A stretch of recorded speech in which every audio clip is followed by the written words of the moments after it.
Hello, Neil Gibson here. It's lockdown, so I've lockdown here. Haven't cut it for a while, and it's meant that my wife has taken over the home office, so she has the nice area, and I've been relegated over here.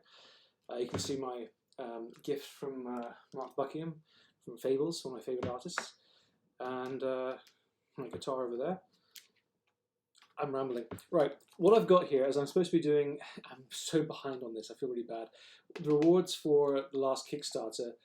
There's three stories left that I need to do 5-minute story challenges for people who've asked for the bespoke stories. So today I'm doing one for Martin, and I'll just angle this down. Okay, this is from Martin Yaxley, and he's asked for the name to be Olivia, and the location was Disneyland Paris.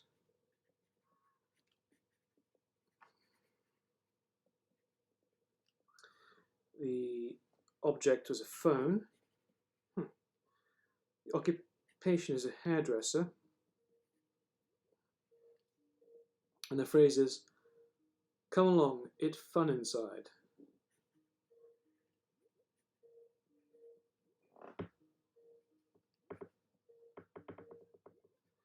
And having said that, I've just had a call now from Conor McCreary, so I better take that because I've got a deadline. But I'll come back to the story, I promise you, and then we'll do the 5-minute challenge. I'm very professional. It's just how professional I am. After my call with Conor, my wife had a call and another call, and then I went out, did some errands, came back, she's another call. So now it's the evening, the lights changed. I'll try and do it now.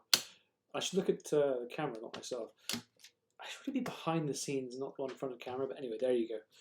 So, to remind you, its name is Olivia. Phrase is, "Come along, it's fun inside."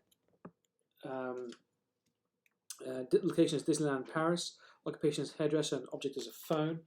I have 5 minutes starting. 5 minutes there, starting now.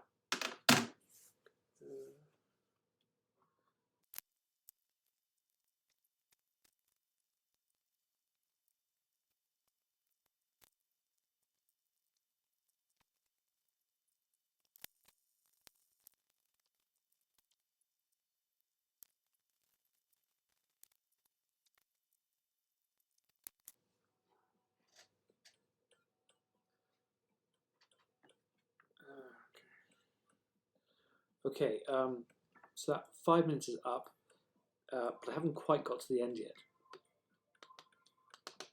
I'm going to give myself more time. It's naughty, but I'm going to do it anyway.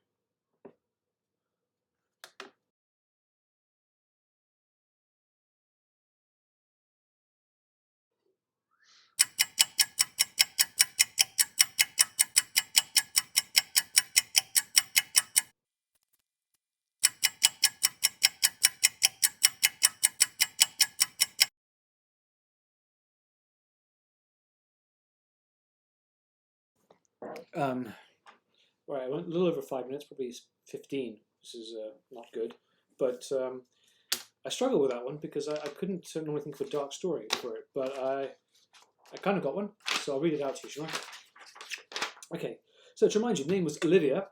Phrase was, "Come along, it's fun inside." Location was Disneyland Paris. Occupation was a hairdresser. The object was a phone. So Olivia was a second-generation Jamaican immigrant to the UK. So she was British through and through, but she believed in hard work. That was taught to her by her mother.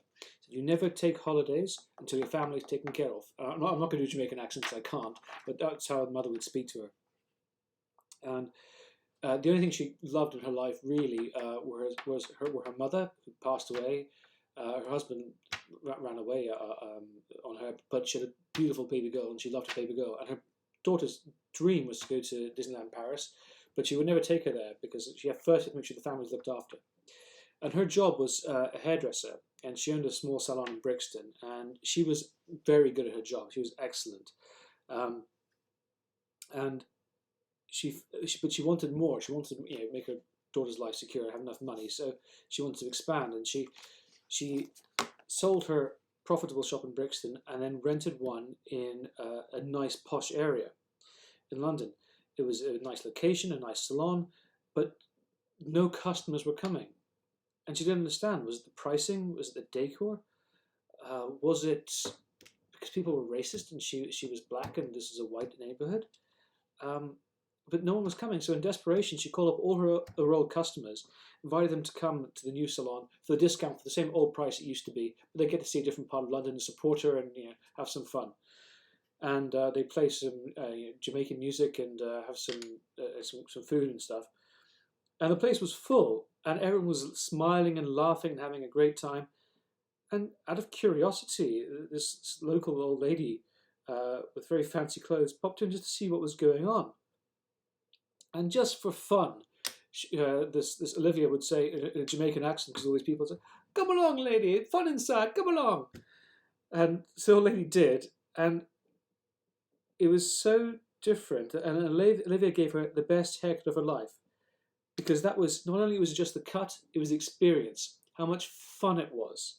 She smiled so much, and it just so happened that the lady in question was very senior in the local neighbourhood watch, and she spread the word about this place.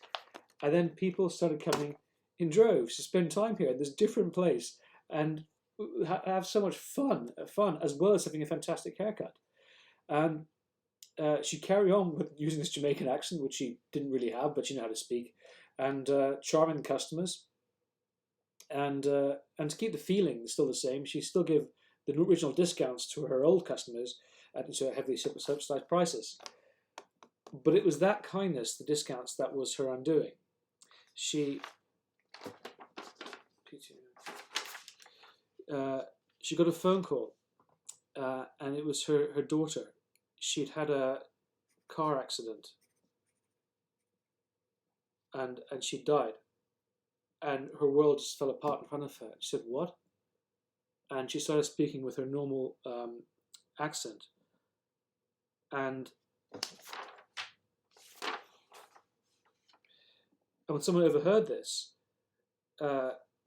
it was too much for her, because the same lady had seen her charging these Jamaican ladies at different prices. And she felt tricked. "You're a phony. You don't speak with that accent. You charge them a different price from us. You're just using us. You're just abusing our generosity." And she started shouting about it, and then everything started to crumble for her.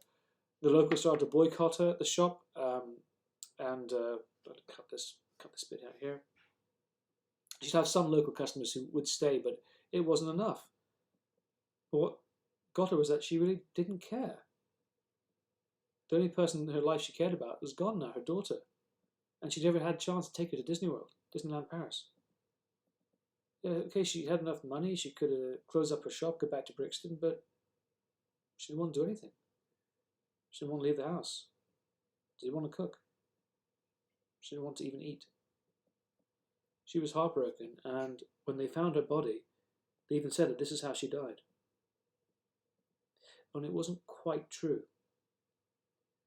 She was dying from lack of eating, and in a maybe hallucinogenic state at one point, she imagined seeing her daughter, and she was standing there with these bright lights behind her and the lights of Disneyland Paris behind her. And her daughter raised out her hand to her and said, "Come along. It's fun inside." So she took her daughter's hand and went in. There you go. That's as emotional as I get for a story. Hope you enjoyed it. And yeah, I'll do the next one soon. Cheers. Thank you for backing us on Kickstarter. I really do appreciate it. I hope you enjoyed the story.